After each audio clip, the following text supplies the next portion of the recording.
Chill, y'all better get a chair for this one, because it looks like, aside from the freak-offs that Diddy was having with these women, he was actually having gay relationships too, with a lot of men, and even flying them out of the country to blow their backs out on a yacht. We already knew about the freak-offs he was having with men, but nobody actually thought he was in serious relationships with them, and sending them out of the country for baecations. This came after Freddie P decided to spill the tea about Diddy's secret relationship with his ex-assistant, Fonzworth, claiming that Diddy turned Fonzworth out. Apparently, Fonzworth ended up running away from Diddy and had never spoken about Diddy until he recently got arrested. The worst part is, there are allegations going around that Fonzworth wasn't the only one who got turned out, because allegedly, Diddy did the same thing to YK and Meek Mill. Okay, so as most of y'all already know by now, Diddy has been getting exposed recently for his infamous freak-off parties and even turning a bunch of men out in the industry to make them indulge in things that they really don't want to do.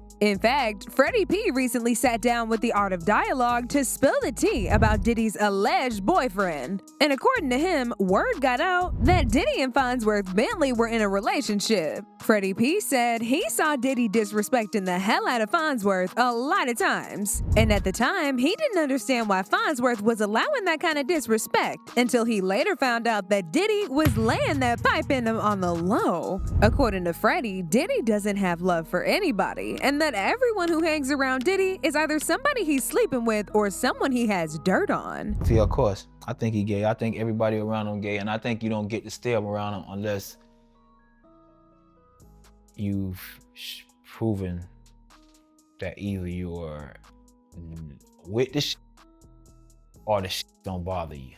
You either took part in some foolery, aided some foolery, enabled bad behavior, or have your own ghosts, have your own skeletons that he allowed to, you know, oh, I'll do this while you do that. We all good. We don't give a f. This our world. Puffy, it's an addiction, turning people out. That was his addiction. That was his addiction. He didn't. There's plenty of people that he could have. It was his addiction. Y'all don't understand. I look at Bentley and all these people. Come on, man. Now that we know the monster, man, you carry the man umbrella. You was the man. I watched this man disrespect you every chance he got. Talk to you like his bitch. He talked to Harv like his bitch. He talked to D-Dot like his bitch. He talked to all them niggas like they his bitches. And now that I learned that they really were his bitches, that's why I got so much respect for Gene. I think Fonzo was his little girlfriend at one time, because you have to see how they was conducting themselves. I don't want to say that about Bentley, because Bentley got kids and shit, and I got respect for that nigga. Like, he was one of the few niggas I fuck with. But the way they used to carry themselves back then, and plus he had put something on his Instagram. He put something on his Instagram like 4 or 5 months ago, and he was like, "Don't let me tell my story," or some shit like that. I heard they fell out because of he was stealing or something like that, whatever. But nigga, you hang around a nigga who don't want to pay you, giving millions of dollars away every night, you know, acting like he can't pay you on time, want to fill your butt, all this weird ass shit. You gonna steal from him too, nigga. You might not even be a thief. Now, even though Freddie P was talking a little crazy in that interview, people felt like he made some valid points. Because for years now, there have been speculations that Diddy turned Fonzworth out and blackmailed him into silence. Now, for those of y'all who don't know who Fonzworth is, he's a rapper. But he's actually more known for being Diddy's assistant back in the early 2000s. Diddy initially hired him as a stylist because he was desperate and in need of somebody to help rebrand after that incident. The one that went down in the club between him, Jennifer Lopez, and Shine. But not too long after, Fonzworth pretty much became the assistant, and they went everywhere together. Fonzworth was Diddy's +1 everywhere he went. And there were even rumors circulating that Diddy was clapping Fonzworth's cheeks. I mean, do y'all remember that infamous photo of Fonzworth holding an umbrella over Diddy at the beach? And some of y'all may not know this, but Diddy and his entourage, who actually gave him the name Fonzworth Bentley, apparently he was so close to everybody that they felt like they had to give him a name so that he could officially be part of their crew. So Tony De Niro was like, yo, we gotta think of a name for you, man. And if you're gonna be his personal assistant and slash butler slash umbrella carrier, whatever you gonna do, you understand? We gotta think of a name for you. We're gonna try to make you like Bentley or either Fonzworth or either Bentley. You gotta be, you gotta have that kind of persona. You gotta dress all the time, be neat and the whole 9 yards. And then the dude, Derek, was playing with him like, yeah, I know what you're talking about. I know how to do that. I could be over the top. He was acting like that. You know what I'm saying? I could be over the top. So he was saying that. And the dude, Tony De Niro, said, we gotta figure out a name for you, man. It's gotta be on the level of, those characters. He said, you gotta be like Fonzworth, you gotta be like Bentley. He said, we're just gonna call you Fonzworth Bentley.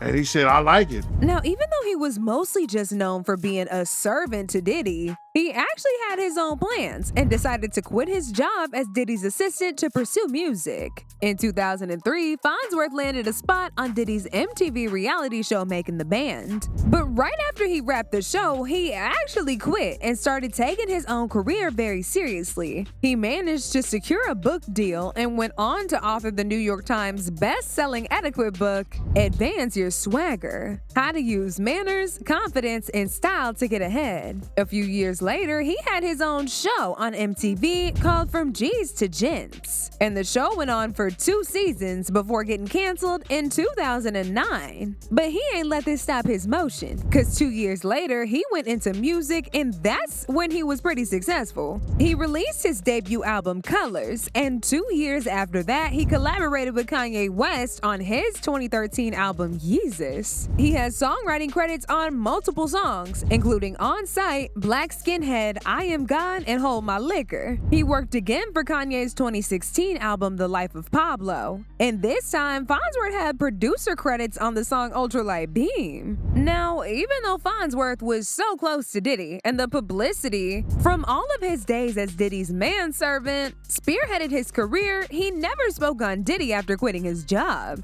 And people believe this is because Diddy traumatized the hell out of him and probably tried to get him to do some very depraved things. I mean, this is pretty much the story of any man who gets close to Diddy, and Freddie P pretty much confirmed it in that interview, that it was some kind of freaky relationship between Diddy and Fonzworth. The crazy thing is, Diddy did not stop turning these men out after he finished with Fonzworth, because there were rumors that what he did to Fonzworth, he did to other people in the industry, including Meek Mill and YK Osiris. I mean, do y'all remember this video of Meek seemingly cooling off his cheeks in the pool after a rough freak-off session with Diddy? Hey, what's up, King Son? Man, you doing it, man. You deserve it, Daddy. You putting in that work. Proud of you. I love you. Yeah. Now, the reason why people were accusing Meek of getting drilled by Diddy is because shortly before this video went viral, he and Usher had been exposed for allegedly being Diddy's boy toy in an SA lawsuit that was filed against Diddy by a music producer called Lil Rod. Not only that, but a man claiming to be Diddy's ex-bodyguard also leaked an audio tape of Meek apparently getting pounded by Diddy that he claimed he recorded during one of Diddy's freak-offs. In Lil Rod's lawsuit against Diddy, he exposed Meek and Usher when he described them as a Philadelphia rapper who dated Nicki Minaj and a male R&B singer who performed at the Super Bowl and had a successful Vegas residency. At the time of the lawsuit coming out, Usher had just finished doing his Vegas residency, and he performed at the Super Bowl. And as we all know, Meek is the only other Philadelphia rapper that dated Nicki Minaj. Now, when it comes to the bodyguard that leaked the audio tape of Diddy drilling Meek's cheeks, he made a video of narrating how it came about, and according to him, he recorded the audio during a freak-off party at Diddy's house. It was spiked, son. Like, all the champagne was spiked. Everybody was passed the fuck out. I don't drink, so I was playing that off like I don't drink. I smoke. Like, I smoke, and I had my own, but, like, everybody was passed out. Yo, Diddy had that man in the room. Look, yes, I put my ear to the door and I brought the phone because Diddy started going in overdrive. I ain't know what the was going on, but I just heard balls slapping against cheeks. I heard struggling to take.